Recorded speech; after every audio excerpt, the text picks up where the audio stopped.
네, 3시부터 오늘 합격자 간담회 진행하기로 해서 지금 그 선배님들 2분 와서 이제 1분 있다가 올라오실 예정이고요. 그래서 한 20분 정도씩 이렇게 본인 공부했던 방법이나 노하우 이런 거 공유해주는 시간 가질 거고, 그다음에 다 끝나고 1대1로 더 궁금하신 내용 있으면 개별적으로 질문하는 시간 또 그렇게 있을 예정이니까 들어보시고 궁금하시거나 그런 거 있으면 톡 주시거나, 비대면 들으시는 분들은 대면 들으시는 분들은 끝나고 1대1로 또 질문하는 시간 갖도록 하겠습니다. 그래서 바로 진행할 예정이니까 한 1시간 정도 진행된다라고 보시면 되고, 끝나고 자습 못하시는 친구 있나요? 간담회 끝나면 이제 5층 내려가서 개별 자습도 진행할 예정이니까 그렇게 오늘 일단 스케줄은 된다고 아시면 되실 것 같아요. 네, 잠시만 대기해 주세요.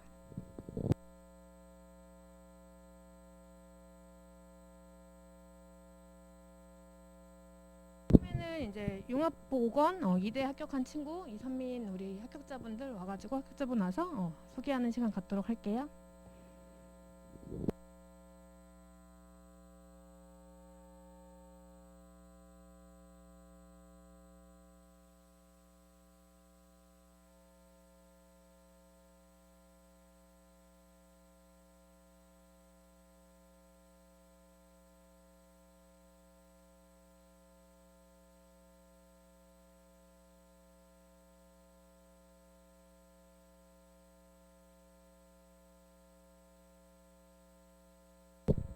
선민 합격자분이시죠? 네네.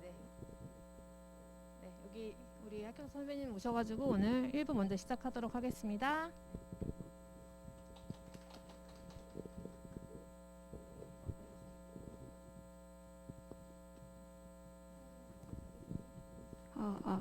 네, 안녕하세요. 저는 이번에 이화여대 융합보건학과로 입학한 18학번 이선민입니다.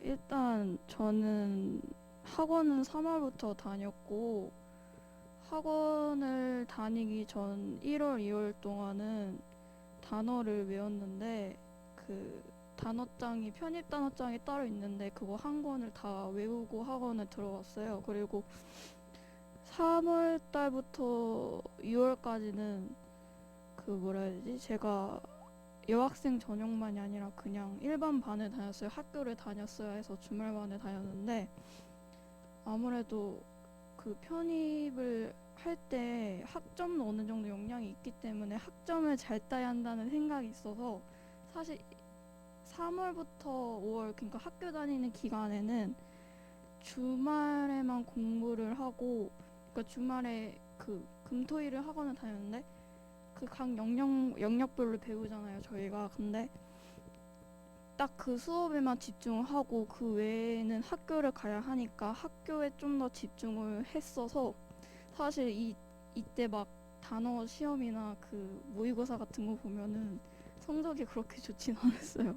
그러다가 그 아무래도 공부 시간이 적을 수밖에 없으니까 점수는 그렇게 좋게 나오지 않았는데, 6월 되고 여학생반으로 바꾸게 되면서 성적이 많이 오르게 됐는데, 이때 6월부터 8월까지는 그래도 제가 3월부터 5월까지 꾸준히 쌓아온 게 있었잖아요. 근데 떨려가지고 네.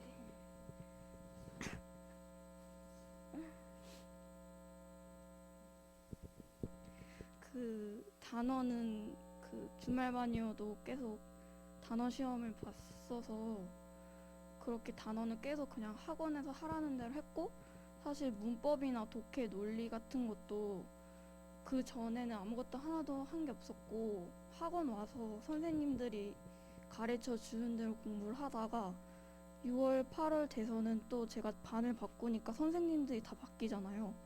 그래서 약간 적응하는데 조금 힘들긴 했었어요. 왜냐면 아예 방식이 달라지는 경우도 있어서.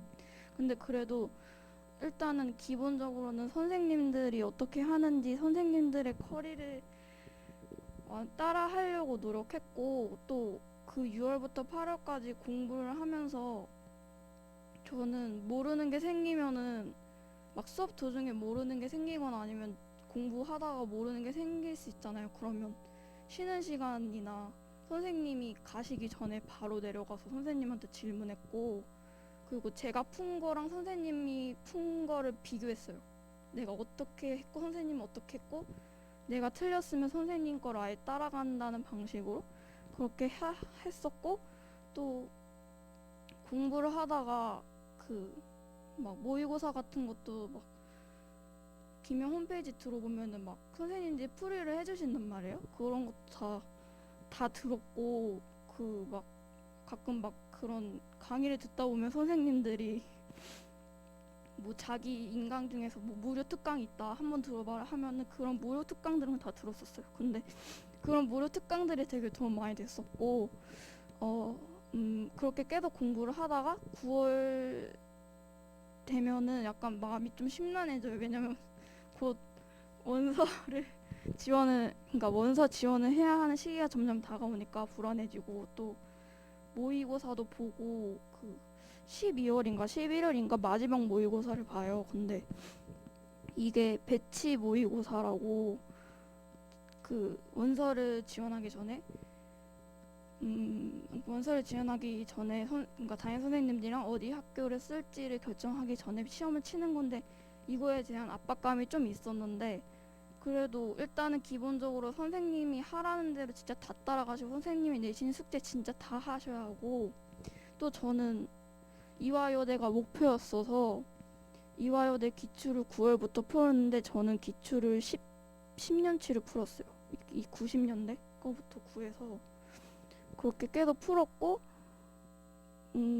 웬만한 학교들 거는 거의 다 최소 5년 이상 거는 다 풀었었어요. 9월부터. 그리고 아마 9월부터는 편머리 문제집 같은 거 푸실 텐데, 저는 약간 게을러서 그런 걸 다 완벽하게 풀지 못했는데 기본 같은 거는 확실하게 다 풀었고, 또 오답 노트를 이때부터 만들기 시작해서 학원에서 푸는 모의고사 같은 것도 문법이 약했어서 문법에 대한 노트는 따로 만들고 또 선생님한테 질문하고 그렇게 공부를 했었어요. 네.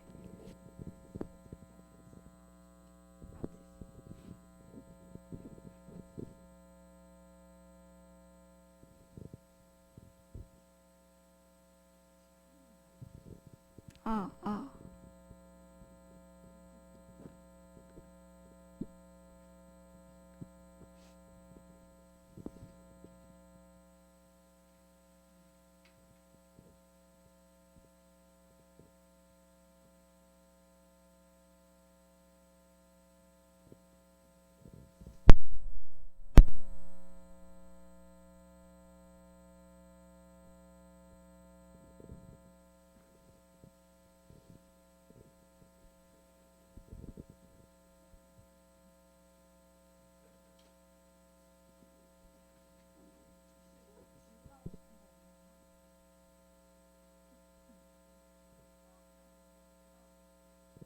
저는 문과여서 그냥 영어만 공부했습니다.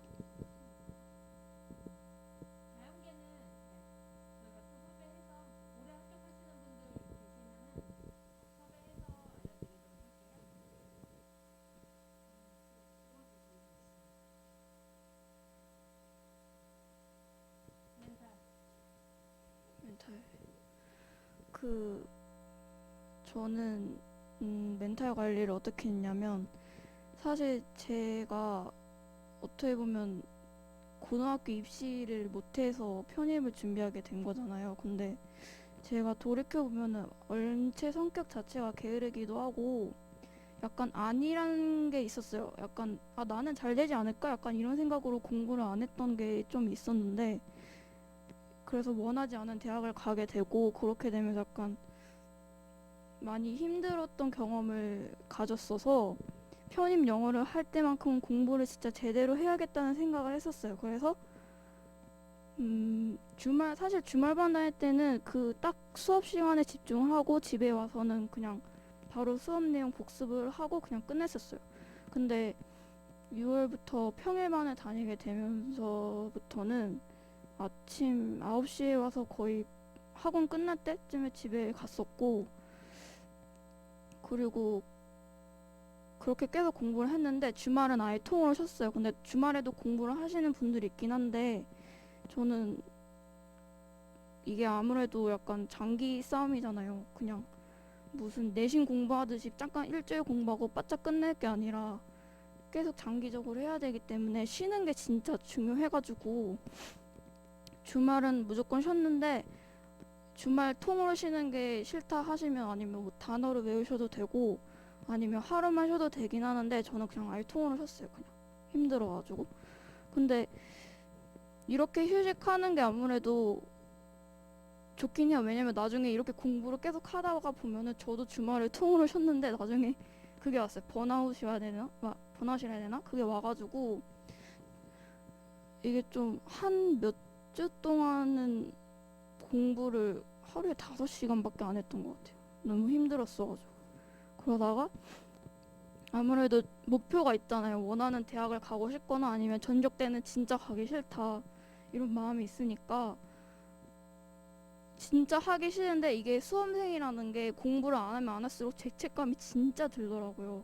공부는 하기 싫은데 안 하면 또 죄책감 들어서 더 힘들고, 그러니까 그냥 하기 싫어도 그냥 일단 책상에 앉아서 공부를 했었고, 아무래도 이거 공부하다 보면은 저보다 잘하는 애들이 있을 수밖에 없잖아요. 근데 그런 애들 보면 솔직히 멘탈이 흔들리기도 했었어요. 왜냐면 나는 틀린 게 쟤는 맞았고 약간 이런 걸 생각하면 우울해지기도 하고. 그런데 이런 생각을 하면 솔직히 기분 안 좋을 수 있겠지만 이거를 기회로 삼아서 내가 이 부분에서 못했으니까 왜 못했을까 생각을 해보고 선생님하고 상담을 해보고 하면서 이걸 극복하셔야지. 여기에 갇혀 계시면 그냥 계속 이게 멘탈이 진짜 중요한 게, 이게 한번 흔들리면은 공부가 뭐가 아예 손에 안 잡히는 경우도 있더라고요.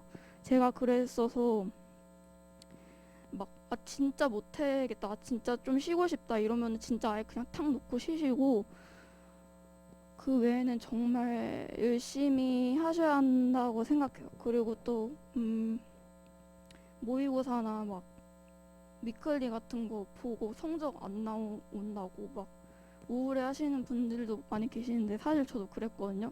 그 막 작년에 막 소성한 모의고사 같은 거 봤을 때 그게 되게 어려운데 점수가 막, 제가 모의고사를 봤을 때 30점대가 나온 거예요. 소상한 모의고사에서. 한 번도 그런 적이 없었는데, 근데 그때 완전 멘탈이 부셔져가지고 공부를 살짝 좀 놨던 게 있었어요. 그리고 막 선생님들한테 가서도 상담을 하고 이거 왜 틀렸는지 싶은 것도 되게 많고, 아예 문제를 잘못 읽었던 것도 있더라고요. 다시 보니까. 아무튼 그런 모의고사나 그런 거에 진짜 연연하실 필요가 없는 게, 어차피 매년 그 뭐 재수생이 많다 해도 그 어차피 시험 준비하는 학생들도 달라지고 또 학교 문제들도 계속 달라지잖아요. 그러니까 진짜는 막 수능도 수미자매라는 말도 있듯이 편입도 그렇거든요. 진짜 까봐야 아는 거지. 단지 모의고사 성적 안 나왔다고, 뭐 기출 점수 안 나왔다고, 나 이 학기 안 써야지, 나 어떡하지, 나 그냥 그만둬야 되나 이렇게 생각하실 게 아니라 이걸 기회로 삼으시고 단어를 좀 더 외우시던지 문제를 좀 더 푸시던지 아니면 선생님이랑 같이 뭐 상담을 한다든지 하면서 멘탈 관리를 하시면 좋을 것 같아요.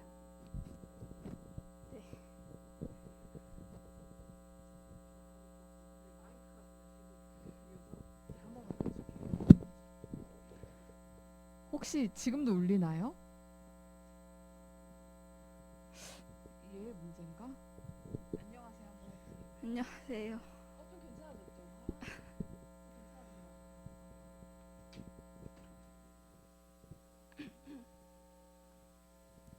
성민이가 저희가 여학생들만의 신촌을 처음 만들어지고 그 다음에 지금 두 번째로 만들어진 거거든요. 신촌에서 잘 운영을 해서. 그래서 제가 여학생 전용관 다녔을 때 좋은 점이 뭐지? 이거 다 안 말해줘도 되고, 성민이가 생각했을 때 내가 이것 때문에 거길 가서 그래도 공부 열심히 할 수 있었다, 이런 게 있었으면은 말해주세요.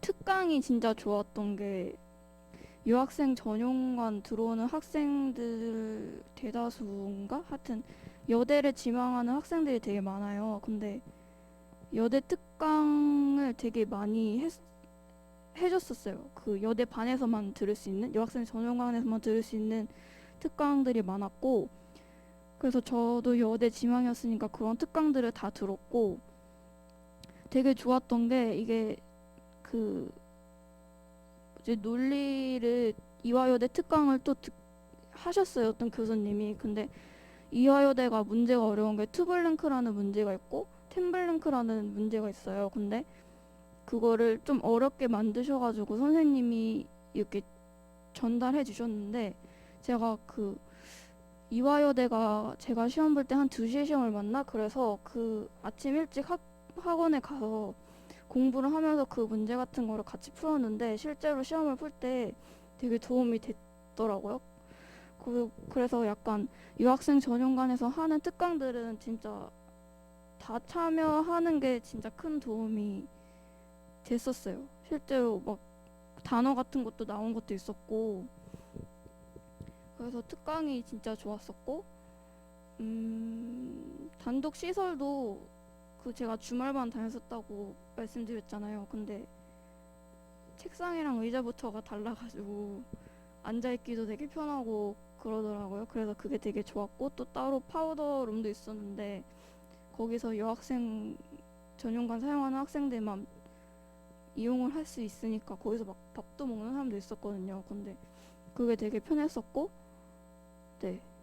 근데 진짜 그 특강 같은 게 진짜 좋았고, 또 유학생들만 있으니까 남학생들이 없는 게 사실 좋긴 좋았어요.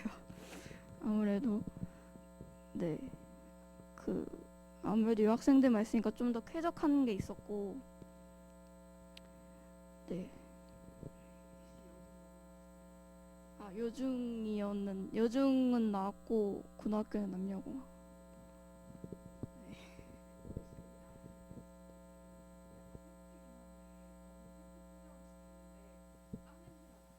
그리고 아까 말한 의자도 그 사실 좀 오래된 그런 학원들은 나무 의자가 있어요. 저도 한겨레 문화센터 다니면서 거기 앉아서 한 2~3시간 수업 들었는데 너무 힘들더라고요. 그래서 이런 게 조금 좋다고 말해준 것 같아요, 저희 선생님. 이게 마지막 질문이고, 혹시 뭐 지원할 때 특별하게 뭐 나는 뭐 상위권 학교를 공략했다거나 그래도 아래는 안전하게 썼다거나 아니면은 뭐 그래도 원하는 학과가 있어서 거기 위주로 했다거나 이렇게 이런 내용들 자유롭게 말해주세요. 저 같은 경우는 보건 계열 쪽으로 진로를 잡게 됐는데, 그래서 이화여대를 원래는 간호학과를 쓰려고 했었어요. 근데 티어를 보니까 갑자기 한 명을 뽑아가지고 이건 너무 위험하다는 생각이 들었는데, 이거랑 비슷하게 융합보건학과에서도 3명 정도를 뽑더라고요. 그래서 이화여대는 융합보건을 지원하게 됐고, 또 제가 보건 쪽을 가고 싶어서 가천대 간호학과를 지원하게 됐어요. 사실 이 두 학교가 제일 가고 싶었던 학교였고, 그리고 그 외에는 저는 전적대로 정말 돌아가기가 싫어서 문서를 거의 20개를 썼어요, 저는. 그래서 아마 여기 써있는 대학은 거의 다 썼다고 보셔도 될 정도로 많이 썼었고, 저는 저에 대한 확신이 없었어서 서성한 중에서는 서강대만 썼었고, 중앙대랑 외대는 썼네요. 경희대는 그때 토익만 봐서 저는 토익은 공부를 안 해서 경희대는 안 썼고, 그 다음에 그 밑에 있는 대학들은 되게 많이 썼던 것 같아요. 저는 좀 안전하게 가고 싶었고 확실하게 전적대를 떠나고 싶은 생각이 있었기 때문에 이렇게 안정하게 썼고, 만약에 이번에 지원하게 되실 때 정말 가고 싶은 학과가 있다, 정말 가고 싶은 학교가 있는데 나 성적이 안 나온다, 나 기출 풀었는데 점수가 처참하다, 안 쓸래, 이게 아니라 그냥 쓰세요. 쓰는 게 낫고, 진짜 어떻게 될지 모르더라고요. 막 편입판이 진짜 제일 결과를 알 수 없는 데라서 정말 써야 한다 싶으면 쓰시고, 아니면 저처럼 안전하게 정말 전죽대를 떠나고 싶다 그러면 안전하게 안전빵들은 좀 여러 개 쓰시고, 정말 가고 싶은 학교도 몇 개 쓰셔야 하고, 높은 학교도 쓰시면 좋고, 근데 만약에 성적이 그렇게 뛰어나지 않다. 한 중상이나 중위권이나 그러면 과 같은 경우는 경영 경제는 피하시는 게 좋아요. 경영은 공부를 정말 잘하는 사람들끼리 경쟁하는 곳이기도 하고 막 편입 학원이 되게 많잖아요. 김영 말고도 거기에서 1등을 하거나 거기 모의고사에서 전체 막 상위 1% 하는 애들이 지원하는 데가 막 서성한 경영 이런 데란 말이에요. 그래서 너무 쫄린다 싶으면은 그런 과만 피하시면 되실 것 같고, 약간 저는 쫄려서 안전빵으로 지원을 많이 했지만 저는 약간 솔직히 쓰고 나서 좀 후회한 것도 있어요. 더 쓸까 하는 생각도 있었고, 아 성균관대랑 한양대 쓸걸 이런 생각도 많이 했었고, 아무래도 그 전적대를 떠나려는 것도 있지만 학벌을 높이는 것도 있잖아요. 그러니까 웬만한 학교는 진짜 다 쓰셨으면 좋겠어요. 돈에 이렇게 구애받지 않으시고 쓰셨으면 좋겠고, 많이 쓰시는 게 좋아요. 그리고 왜냐면 시험을 치면 칠수록 이렇게 성적이 자기 실력이 오르는 경우도 있거든요. 왜냐면 시험을 준비하면서 계속 다른 학교 기출도 계속 풀게 되고 그 시험도 계속 치게 되고 거기 또 단어들이 나오잖아요. 그 단어들이 다른 학교 단어에 나올 수 있고 내가 봤던 지문이 다른 학교 지문 아니면 논리 문제 이걸로 나올 수 있어요. 그래서 저는 최대한 많이 지원하는 거 추천드리고, 그리고 여기 혹시 이대 지망하시는 분들도 있으실 거라고 생각을 하고, 학업계획서 같은 경우는 저희 이화여대를 다니니까 이화여대 기준으로 말씀드리면, 이화여대는 학생뿐만 아니라 교수님들도 이화에 대한 자부심이 되게 높으세요. 되게 많이 사랑하고, 그래서 학업계획서 쓸 때 왜 내가 이화에 와야 하는지, 왜 이화여야 하는지 약간 이런 거를 꼭 넣으셨으면 좋겠고, 또 뭐 다들 아시겠지만 과 관련 뭐 커리큘럼 같은 거 꼭 보셔서 넣으시면 좋을 것 같고, 되게 자세하게 내가 왜 이화에 와서 어떻게 활동을 하고 어떤 수업을 듣고 어떤 진로를 갖겠다 이렇게 말씀하시면 되게 좋아하시더라고요. 그리고 또 각 학교마다 인재상 있잖아요. 그거 살려서 학업계획서 작성하시는 것도 네 좋을 것 같아요. 네.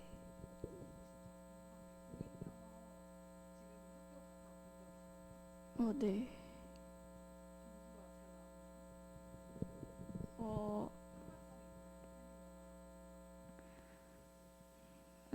근데 저는 그 편입 시험 끝나고 바로 본 게 아니고 한 몇 개월 지나서 본 거라서 점수가 막 그렇게 높게 나오지 않았는데, 첫 토익이긴 했는데 800 후반이 나왔어요. 그렇게 잘 본 건 아니지만 하여튼 제가 공부하면서 느낀 거는, 사실 저는 뭐 기본서를 써서 공부를 한 게 아니라 그냥 토익 문제집을 사서 공부를 했는데, 솔직히 리스닝 같은 경우는 편입 영어로 커버가 안 되고, 리딩 같은 경우는 확실하게 편입 영어로 공부하다 보니까 몇 개월이 지나도 그 내용 자체는 정말 어렵지가 않았어요. 단어 같은 경우도 이거 다 했던 건데 이런 거였고, 문법이랑 논리랑 그 독해를 열심히 하시면 솔직히 토익 리딩에서는 딱히 틀릴 게 없다고 생각해요.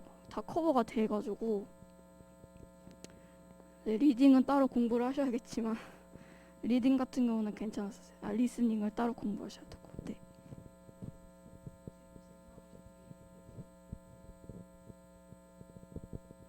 네, 감사합니다.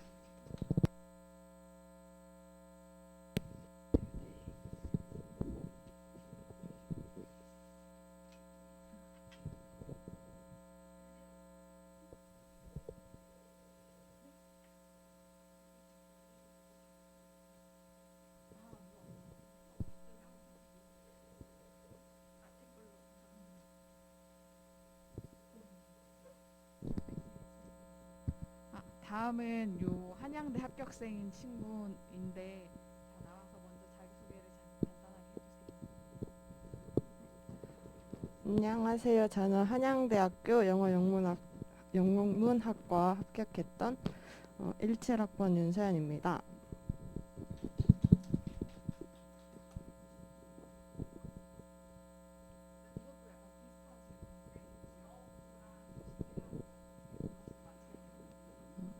저는 학원에 친구를 전혀 안 만들었어요. 그래서 진짜 학원에 와서는 공부만 했고, 밥도 정말 점심은 충분히 먹고 저녁은 거의 안 먹거나 대충 때우는 식으로 공부를 했는데, 그래서 최대한 학원에 있는 시간엔 공부를 집중하자 하는 마음으로 완전히 공부를 하고, 집에 가는 길이나 집에 가서는 제가 하고 싶은 거를 했어요. 예를 들면 저는 그 당시에 제가 아이돌을 좋아해서 뭐 밥 먹으면서 뭐 단어를 봐라 하는데 사실 잘 안 보이거든요. 그래서 저는 그런 약간 짬짬이 약간 아이돌 영상 보면서 약간 리프레시하고 좀 그런 쪽으로 좀 더 약간 휴식을 취했던 것 같아요. 왜냐면 친구를 만나면 친구랑 같이 밥을 먹으면 얘기하게 되고, 사실 학원에 이 편입 아는 친구가 별로 없잖아요. 또 학원에서 있는 문화가 있고 뭐 반 이름 있고 뭐 다음에는 에이펙스 가야 되는데 뭐 펙스 가야 뭐 약간 반 이름이 또 특이하잖아요. 그래서 친구하고는 얘기할 수 없는 얘기를 편입 학원 친구에서 만나면 얘기할 게 많아지잖아요. 뭐 누구가 몇 점이었는데 어디 갔더라 막 이런 얘기가 하다 보니까 얘기가 엄청 길어지고, 그러다 보면 공부할 수 있는 시간이 줄어들어요. 그래서 저는 학원에서 친구를 만들다기보단 차라리 혼자서 약간 혼자 할 수 있는 무언가를 하면서 리프레시하는 게 더 좋은 것 같다고 생각을 해요. 그래서 저는 학원에서 공부를 하고 집 가는 길에 뭐 아이돌 영상 보든가 뭐 웹드라마 보든가 하면서 저는 휴식을 취하는 편이었던 것 같아요.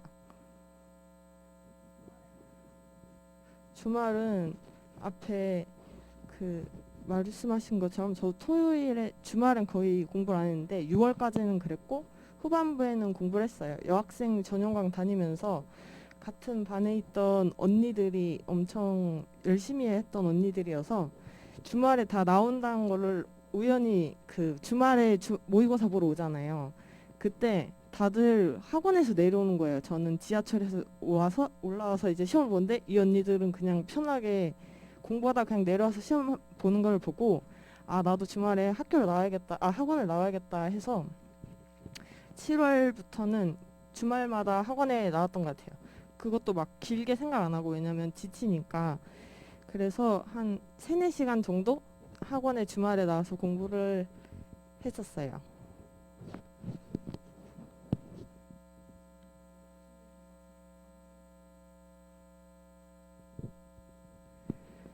저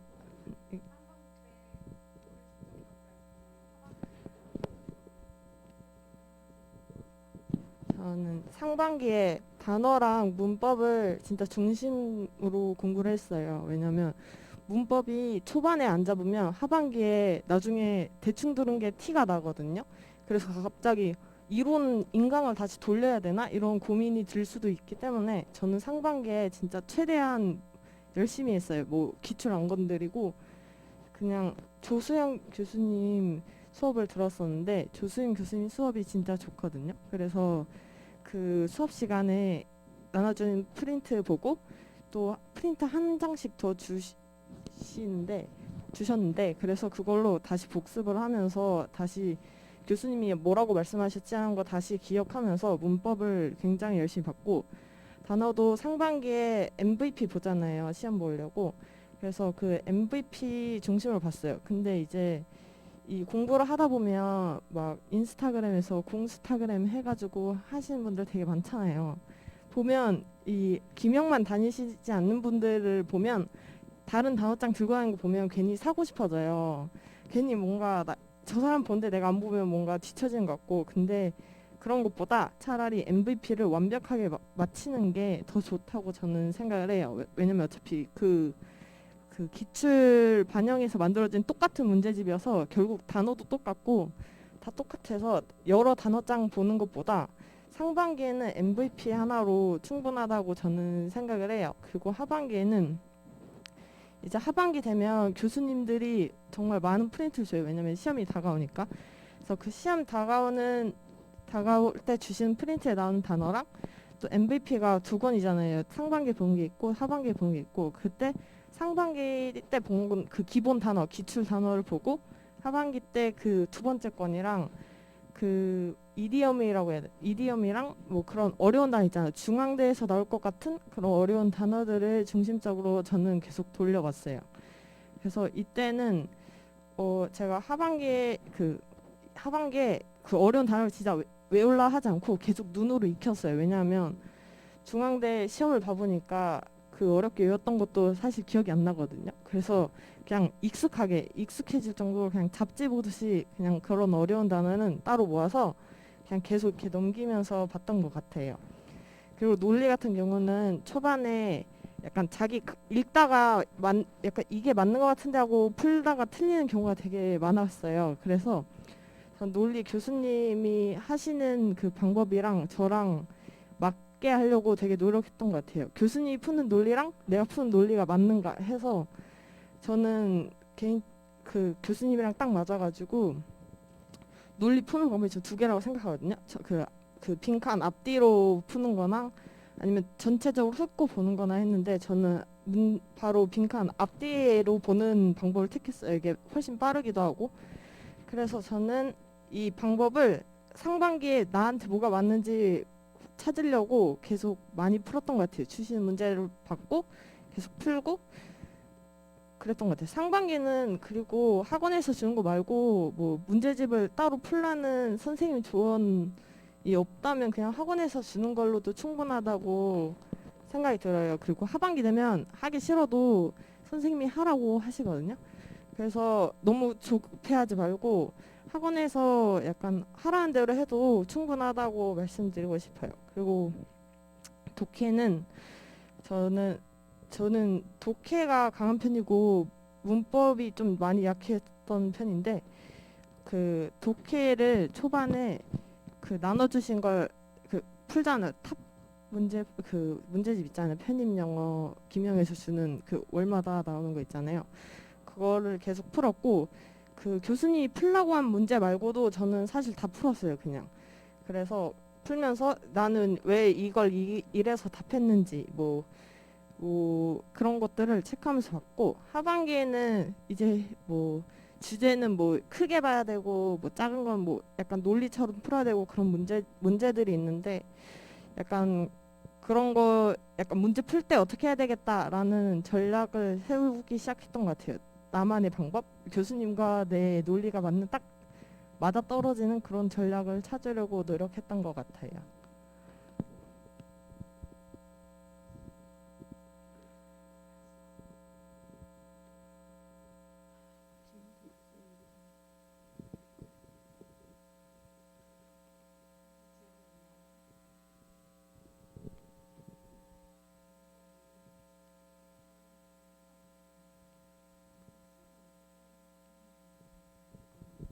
저는 문법 같은 경우는 끝나고 바로 그 자리에서 한 번 더 봤어요. 그러니까 쉬는 시간이어서 화장실 가야 되는데 그때 5분 빨리 다시 봤던 것 같아요. 왜냐하면 그때 안 보면 진짜 바로 까먹거든요. 그래서 바로 그때 다시 보고 내가 여기서 왜 교수님이랑 생각이 다르지? 막 이런 거를 다시 거기다 적어놓으면서 교수님은 여기서 뭐라고 말했다 막 이런 거 적어놓고 했고 논리 같은 경우도 그 새로운 문제집 수업 들을 때 듣는 그 필기 말고 새로 여분 주시잖아요. 거기에 다시 한 번 더 풀고 다시 수업 때 필기한 거 보면서 내가 왜 교수님이랑 왜 다시 또 생각이 다르지? 하면서 계속 모든 문제를 그렇게 봤던 것 같아요. 교수님이랑 나랑 왜 생각이 다르지? 그리고 난 이렇게 생각해서 틀리는구나. 그걸 찾아내면서 옆에 뭐 하다가 막 진짜 진심 기억하기 위해서 막 욕도 쓰고 막 왜 이런 걸 못하니 막 이런 식으로 하면 더 기억이 남아서 약간 나한테 말하듯이 옆에 하면서 복습했던 것 같아요.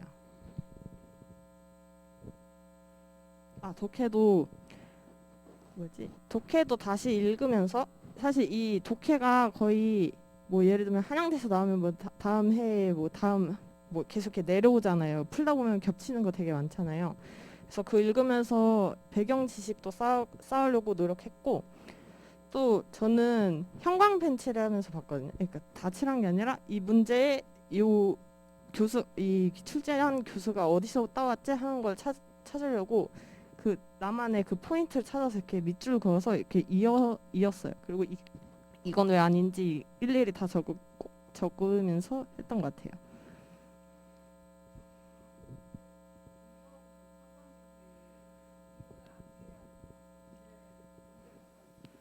그 상반기 6월까지는 이론을 풀고 그 하반기부터는 이제 조소연 교수님은 하반기에 풀게 하시거든요.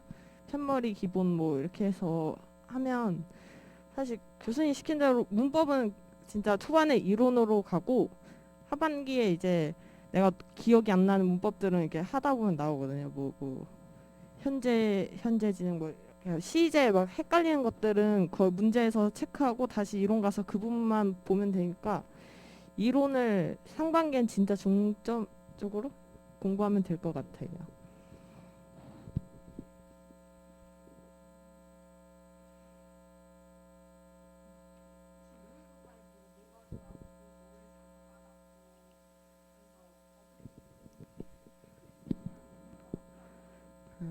저는 모의고사가 진짜 좋은 게 이게 학교마다 다 다르잖아요. 그 비중이. 그래서 저는 이 모의고사 통해서 어떻게 하면 제일 빨리 풀 수 있고 어떻게 하면 한 번이라도 이 문제를 재검토할 수 있을까를 모의고사 하면서 연습했어요. 예를 들면 뭐지?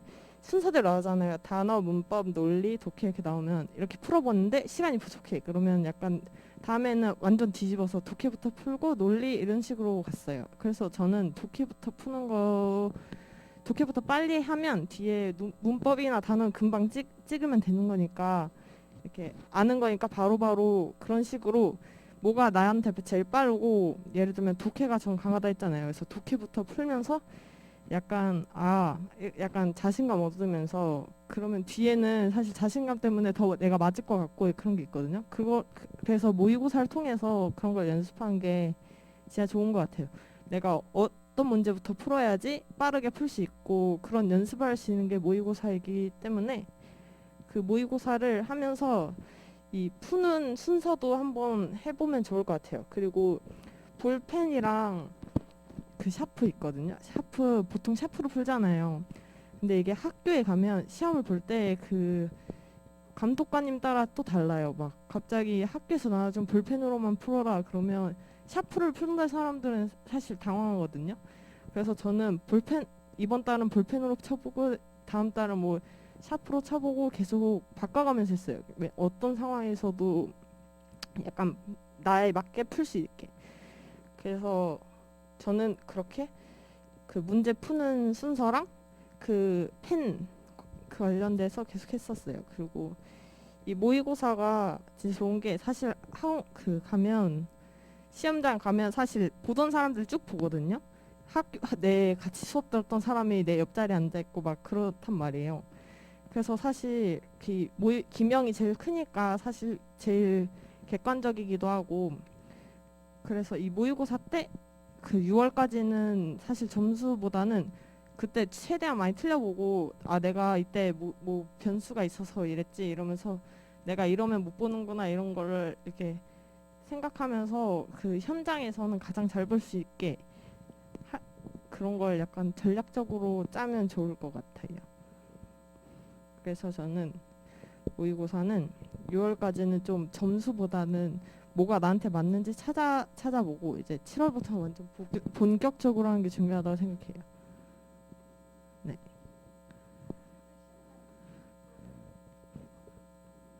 저는 바로 독해부터 갔어요. 바로 이렇게 뒤집어가지고 독해부터 풀었고 그래서 저 한양대가 50문제 60분인가 그러거든요.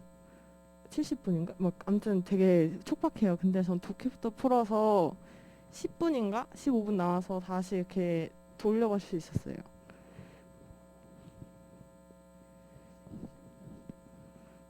저 기출은 10월부터 풀었는데 저는 완전 밑에 대학부터 풀지 않고 제가 가는 대학부터 5개년 이렇게 풀었어요. 저는 10개 썼거든요. 근데 그래도 사실 부족하지 않았어요. 왜냐면 계속 어차피 다시 봐야 되기도 하고 학원에서 모의고사를 보기도 하고 뭐 서성한 모의고사 보고 이제 하반기 되면 뭐 가천대 뭐 실전 테스트 뭐 한양대 실전 테스트 모의고사 막 이렇게 보니까 그런 거 사용하면서 기출은 10월부터 풀면서 약간 한양대 예를 들면 한양대에는 독해가 많이 나오고 뭐 어디서 많이 따오고 막 이런 걸 다 정리했었어요.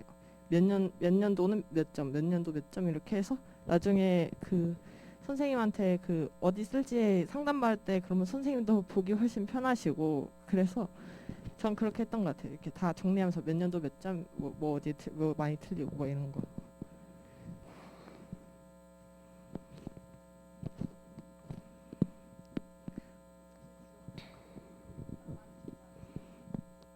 저는 진짜 다양하게 썼는데 10대학이었는데 뭐 과를 거의 안 겹치게 썼어요. 거의 막 이화여대는 간호학과 쓰고 홍익대는 뭐 영문과 쓰고 저 국민대부터 이렇게 올려서 썼거든요. 국민대, 건국대 뭐 이런 식으로 쭉 올렸었고 학업기획서는 통일하는 게 좋을 것 같아서 다 영문과를 썼어요. 써야 되는 대학교 한양대, 성균관대 뭐 이런 데 있잖아요. 그래서 그랬어요. 그래서 저는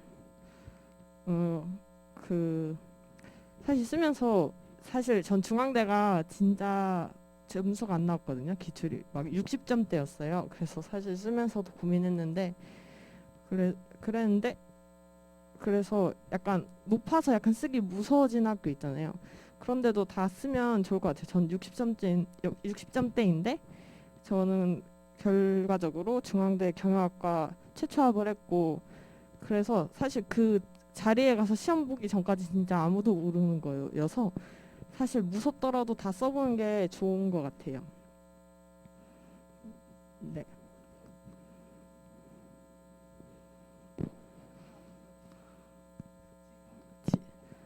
저 폐 끝나고 저 2년이 지났잖아요. 그래서 영어를 꽤 영문과인데도 많이 까먹었어요. 제가 그리고 중간에 해외를 갔다 와서 이 영어권이 아니라 아랍어권을 갔다 와서 영어를 많이 잊은 상태에서 봤는데 저도 895점 나왔고 뭐 그랬던 것 같아요.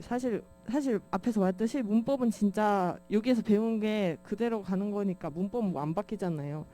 그래서 문법은 거의 안 바뀌고 네 근데 좀 다른 것 같긴 해요. 약간 집중력 차이 200분을 봐야 되는 그 토익이 사실 너무 힘들어서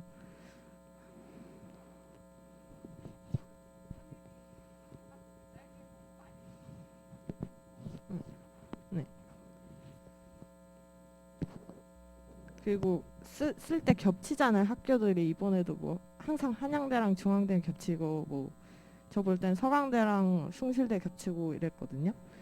그래서 이 겹치는 학교는 그 하반기 돼서 그 두 개를 똑같이 봐보세요. 그 시간에 똑같이 그날에. 그러면 약간 체력 분배가 어느 정도 되는 것 같아요. 예를 들면 중앙대 보고 막 단어 깨져서 왔는데 한양대 봐야 되니까 막 멘붕 오고 그러거든요.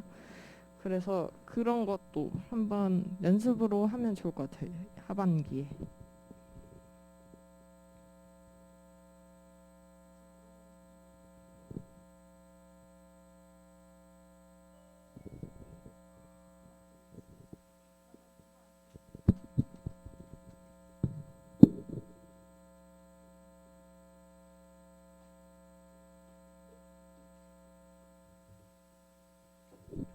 혹시 뭐 더 궁금한 거 있으면은 지금 물어봐도 돼요. 아, 근데 사실 제가 그때 개인적으로 상담했을 때도 아직 처음이라 잘 모르는 것 같더라고요. 그래서 혹시나 뭐 궁금한 거 생기면 물어보면 되고 또 지금 상반기 때는 정말 그렇게 이론 정리하는 게 정말 중요해요. 저는 합격생들한테 정말 많이 들었는데 뭐 항상 얘기하다 보면은 문법은 다 외워야 되고 단어도 계속 단어는 정말 끝나지 않더라고요. 그래서 그런 걸 지금 중점적으로 공부하면 좋을 것 같고 지원 전략 이런 것도 지금은 먼 얘기 같은데 또 이렇게 시간이 가다 보면은 금방 와요. 그래서 혹시나 뭐 나중에 이런 거 생각할 때 뭐 고민이 되거나 하면은 저희 학원에 뭐 원장님도 계시고 부원장님도 계시고 하니까 물어보면서 같이 지원할 때 하면 될 것 같아요. 네. 그러면 다 된 것 같습니다. 네. 네, 수고하셨습니다.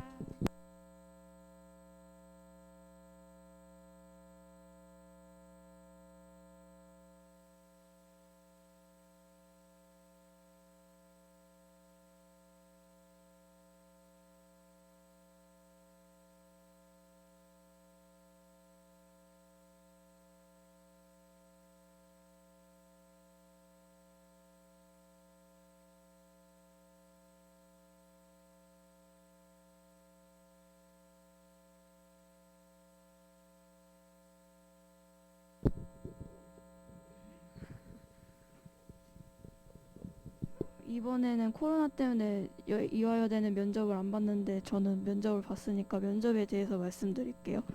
그 일단은 이화여대는 1차 합격생을 3에서 5배수 정도 뽑는데 저는 저는 3명 뽑는 학과였었잖아요. 근데 그 딱 면접을 보러 갔을 때는 제 반이 간호학과랑 같이 반을 써가지고 융합보건학과 학생이 사실 몇 명인지 잘 몰랐었는데 제가 그때 맨 앞자리에 앉았었거든요. 그래서 3배수로 안 뽑았겠구나라는 생각은 했었어요. 근데 그래서 좋아했는데 알고 보니까 아니고 딱 3배수, 4배수인가? 4배수 뽑아서 12명이더라고요. 근데 아무튼 들어가면은 핸드폰은 일단 무조건 끄셔야 하고 면접 자료 같은 것도 복사한 것만 가지고 가서 계속 보실 수 있고 원하시면 간식 같은 거 가지고 와서 계속 먹으셔도 되는데 이게 앞번호 때 그러니까 자리 앉은 순서대로 봐가지고 앞번호 때가 아니면 되게 오래 기다리셔야 할 수도 있어서 간식은 무조건 챙겨가시는 게 좋고 그리고 저는 앞자리 앉았어서 한 4번째로 들어갔던 것 같은데 들어가기 전에 먼저 앞분이 먼저 들어가시잖아요. 그렇게 들어가시고 한 1, 2분 있다가 저보고 나가라고 해요. 짐 다 챙겨서. 그럼 짐 다 챙겨서 복도에 또 대기 의자가 있는데 거기에 앉아서 기다리다 보면 진짜 너무 떨리고 하나도 안 보여. 안 보여. 준비했던 거. 그래서 근데 그게 딱 느낀 게 질문들을 완벽하게 외우려고 하지 마시고 키워드 같은 거 있잖아요. 답에 준비한 그런 키워드 같은 거 위주로 생각을 하시고 본인이 면접 볼 때 답을 할 때 약간 즉흥적으로 말을 지어내서 하는 게 좀 필요한 게 너무 또 딱딱하게 외워서 하면은 그것도 안 좋아하시는 교수님들이 또 계세요. 이렇게 진심이 안 보인다? 그런 게 있어서 키워드 위주로 외우시고 가는 게 좋고 제가 사실 시력이 안 좋아요. 근데 일부러 안경을 안 쓰고 왔어요. 떨릴까봐. 교수님들이 앞에서 4분이 계셨고 막 어떤 분들은 뭐 교수님 사진 띄워놓고 막 면접 연습해라 이러는 분들도 계시는데 저는 안 그랬어요. 너무 떨려가지고 아무것도 안 보이는 게 차라리 낫더라고요. 그래서 딱 들어가자마자 학교나 과 이런 건 얘기하면 안 되는데 저 같은 경우는 이화여대 슬로건 중에 실천하는 인재가 있어요. 그래서 들어가자마자 안녕하십니까 수험번호 땡땡땡땡 실천하는 인재 수험번호 땡땡땡땡땡 번입니다 하고 들어갔고 앉아서 얘기를 하는데 이렇게 딱 예상대로 예상 질문 같은 거 얘기해 주시는데 인성 면접이긴 했는데 제가 딱 당황했던 게 전공 질문이 하나 나왔어요. 근데 저는 보건 쪽이니까 의학이랑 보건학의 차이가 뭐라고 생각하냐 이러는 거예요. 근데 거기서 딱 생각이 멈춰가지고 좀 생각을 하다가 생각할 시간 잠시 달라고 하고 생각을 대충 한 다음에 에라 모르겠다고 일단 내뱉긴 했었어요. 근데 이런 전공 같은 거는 왜냐면 이화여대는 기본적으로 인성 질문이기도 하고 근데 전공 질문 같은 거를 살짝 이렇게 끼워 넣을 수도 있어가지고 아주 기본적인 상식 같은 거는 알아두고 가시면 좋을 것 같고 다른 과 같은 경우는 전공도 물어보셨다고 하더라고요. 이론 같은 거. 그래서 기본 이론 같은 거는 알아두시면 좋을 것 같고 또 그게 질문을 아무리 몇 개를 몇 개를 준비해 갔다고 해도 질문을 한 4-5개 정도 하세요. 그래서 마지막에 저 같은 경우는 막 장단점이나 막 읽었던 책, 뭐 학교에서 뭘 할 건지, 동아리 활동 뭐 할 건지 등등 되게 많이 준비했는데 질문을 그러니까 답을 못했던 것도 많았어요. 왜냐면 질문이 몇 개 안 돼서.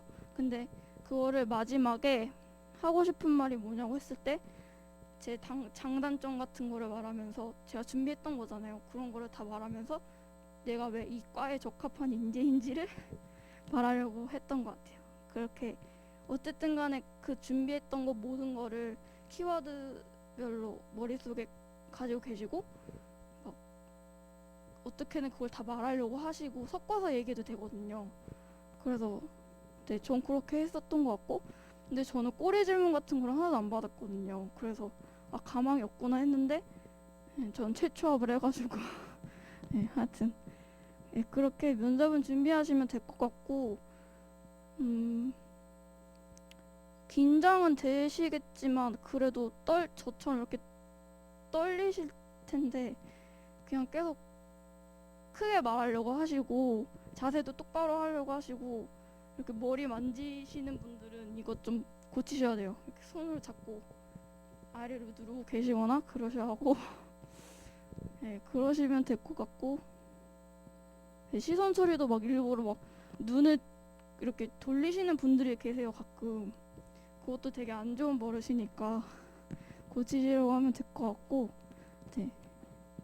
이 정도 이 정도가 제 면접 후기입니다. 감사합니다.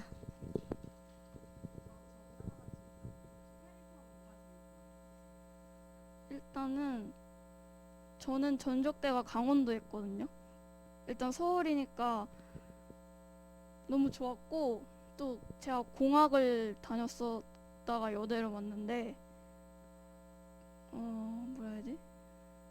아마 공학 다니시는 분들은 왜 여대를 가시잖아요. 그럼 왜 여대가 좋은지 알게 되실 거예요. 가시게 되면은 확실히 다르고 학교 커뮤니티 분위기도 확실히 다르거든요. 그래서 그것도 좋았고 또 뭐라 해야지? 약간 대외 활동 같은 것도 학교 내에서 대외 활동도 진짜 많아요. 그리고 프로그램 같은 것도 많고 아무래도 명문대다 보니까 기업에서 기업 연계 프로그램도 많고 뭐 로스쿨 가시는 분들도 많거든요. 편입생 분들 중에서도 그러시는 분들도 많고 그런 것도 좋았고 수업도 좋았고 동아리도 좋았고 또 약간 편입생들이 걱정하시는 게 내가 편입을 했을 때 나를 차별하면 어떡하지 이런 걸 생각할 수도 있어요. 근데 저도 사실 그랬거든요. 편입생 차별 같은 것도 많이 보고 했는데 저는 딱 들어왔을 때 그런 거 하나도 없었고 그래서 저는 작년에 저는 학생 했었거든요. 그런 거 보면은 제가 편입생인 거 아시어도 막 다 편입했냐고 진짜 대단하시다 이렇게 하시고 잘 어울려 주시고 그래서 되게 좋았어요. 네.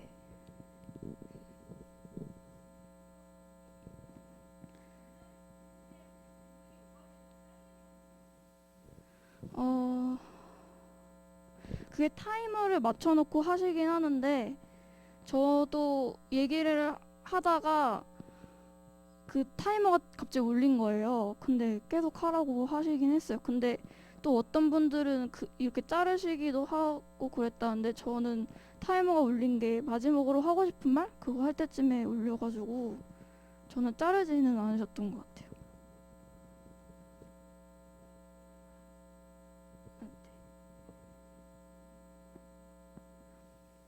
그 학원 MVP 책도 있었고 또 그 시중에 파는 편입 단어책이랑 학원에서 푸는 MVP 그리고 또 저는 안토니오 교수님 수업을 들었었는데 그 교수님이 만드신 단어책이 있어요. 보카니오라고.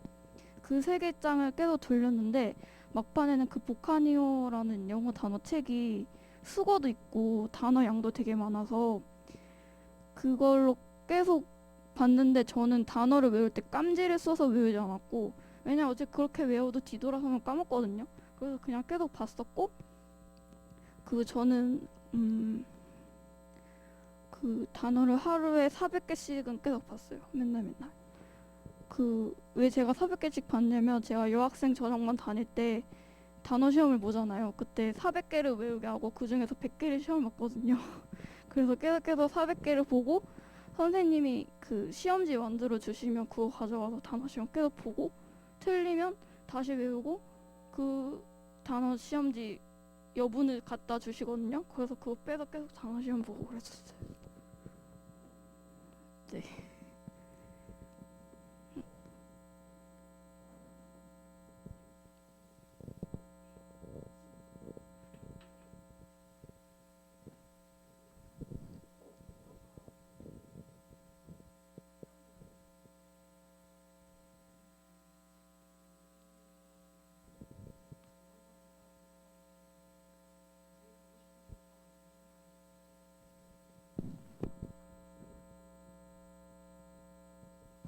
저는 사실 개인적으로 제일 가고 싶어 했던 대학은 외대였어요. 아랍어과가 가고 싶었고 그래가지고 제가 방금 말했듯이 아랍을 갔다 왔잖아요. 그 정도로 저는 아랍어에 완전 미쳐 있어가지고 가고 싶었는데 한양대가 붙어서 한양대에 갔어요.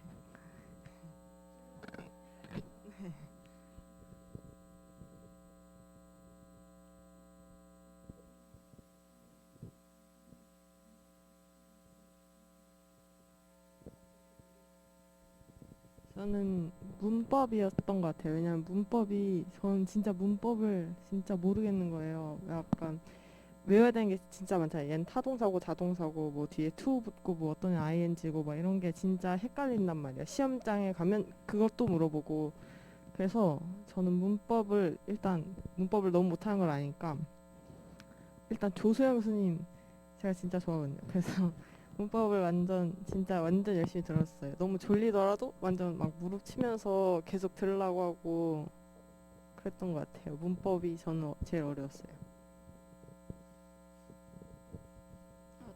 저는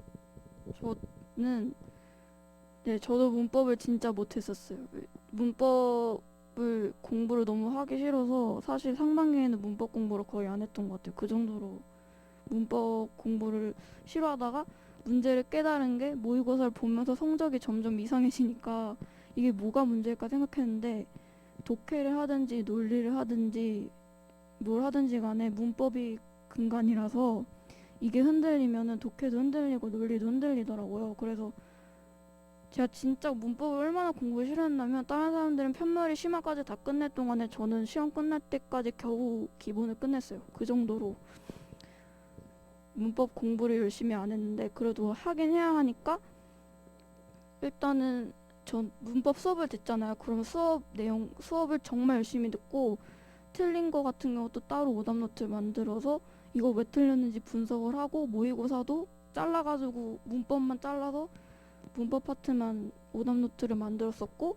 편머리도 계속 풀고 이론도 계속 외우려고 했었어요. 이게 이론만 외운다고 문제를 잘 푸는 게 아니라서 이론을 외우고 나면은 이론 외우고 나서 바로 문제 풀고 그 다음에 부족하면 다시 이론을 보고 그래도 모르겠으면 계속 문제를 풀고 그렇게 계속 하다가 또 그 이게 꿀팁이라는 팁인데 저는 시험 전날에 그 요즘 유튜브에도 편입 영어가 올라오거든요. 편입 문법 같은 거 짤막하게 영상 같은 게 올라와 있어요. 저는 그 전날에 그 영상 보기도 하고 또 그 시험 당일날에 그 영상 보기도 하고 그랬던 것 같아요. 네, 네, 문법은 그렇게 했고 다른 과목 같은 경우는 그냥 선생님들이 하라는 대로 했었고 또 저는 가천대 간호학과를 재취업을 했는데 제가 독해 선생님은 이지훈 선생님한테 들었는데 그때 이지훈 선생님이 영어 신문을 분석하게 하셨거든요.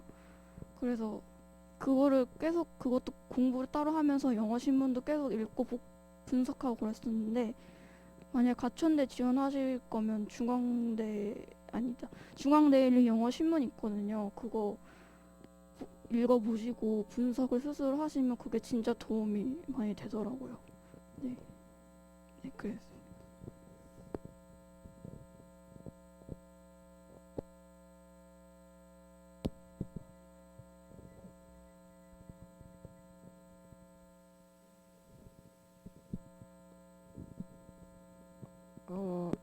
마음가짐은 이번에 못 가면 못 간다 약간 이런 마음이 있었어요. 저는 그래서 저는 사실 준비하다가 6월 달에 할아버지가 돌아가셨는데 하필 발인식이 6월 모의고사랑 겹쳤어요.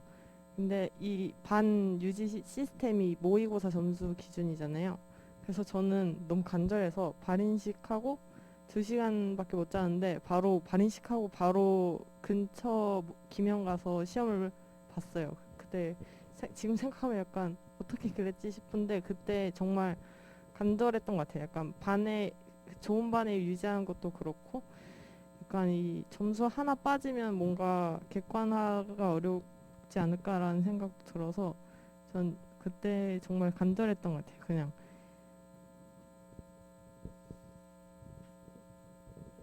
저는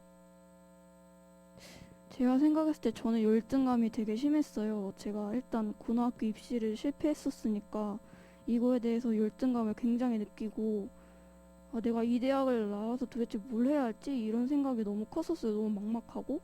그래서 솔직히 말하면 우울증도 왔었어요. 그것 때문에. 근데 그러다가 편입을 준비하게 되고 느꼈던 마음가짐은 아 이게 아니면 진짜 나는 안 된다라는 마음으로 했던 것 같아요. 솔직히 힘들잖아요. 힘들거든요. 공부를 하면서 그만두고 싶을 때도 있고 저는 또 공부하다가 중간에 갑자기 아파가지고 그것 때문에 포기할까 생각도 많이 했었는데 그래도 이 약간 아 나 진짜 이 대학이 내 목표가 안 됐으면 좋겠다. 졸업장 따기 싫다. 진짜 이런 생각으로 공부를 했던 것 같아요. 네.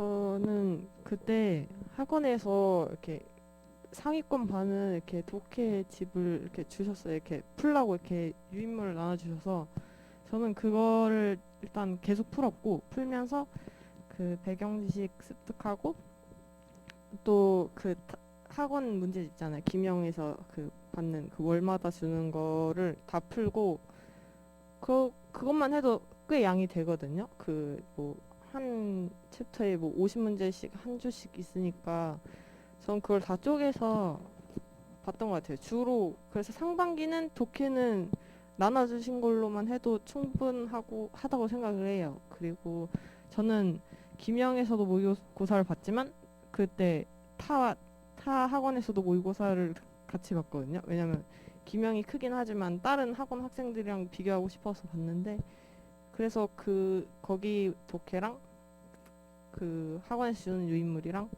학원 교재로 상반기는 충분하다고 생각이 들어요. 저는 상반기 때는 독해 공부를 어떻게 했냐면 문장이 있잖아요. 그러면 주어, 주어, 동사, 목적어 이걸 일일이 다 끊어서 일일이 다 제가 해석을 하면서 했던 것 같아요. 근데 이렇게 하면은 시간이 진짜 오래 걸리거든요. 근데 저는 일단은 초반에는 이렇게 공부를 했었고 막판에 선생님이 바뀌게 되면서 또 선생님이 알려주신 공부대로 계속 공부를 하면서 후반부에 이르러서는 양치기를 엄청 했어요. 문제를 엄청 풀었고 학원에서 막 가끔씩 막 문제 줄 테니까 내려와라 이렇게 하시는 선생님들도 계세요. 그러면 저는 무조건 다 받아가서 그거 계속 미친 듯이 풀고 저는 제가 배워본 적도 없는 선생님한테 가서 문제를 받아서 그 문제를 다 풀고 리뷰를 하고 근데 리뷰를 할 때 답지를 안 보고 진짜 안 풀릴 때만 답지를 보고 어떻게 해서든 제가 해결하려고 하고 키워드 찾으려고 하고 아 이게 왜 그렇게 됐는지 계속 스스로 계속 고민했던 것 같아요. 답지 도움 안 받으려고 노력하고. 네.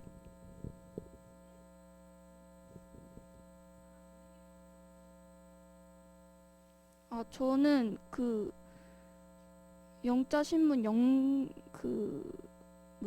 제가 봤을 때는 처음에는 영어로 돼 있어요. 그리고 밑에 해설이 있었던 걸로 기억하거든요. 근데 저는 아예 그 한글 파일에다가 영어로만 써 있는 거 복사해가지고 긁어 넣은 다음에 그 문단을 다 제가 임의로 나누고 그 아까 말씀했던 것처럼 주어, 동사, 목적 이렇게 끊고 어디가 핵심 문장인지 제가 체크하고 일일이 해석은 다 했고 어디가 핵심 문장인지 다 체크를 하고 네 그랬던 것 같아요. 어디가 주제고 어디가 핵심인지 그거를 맨날 했어요 저는.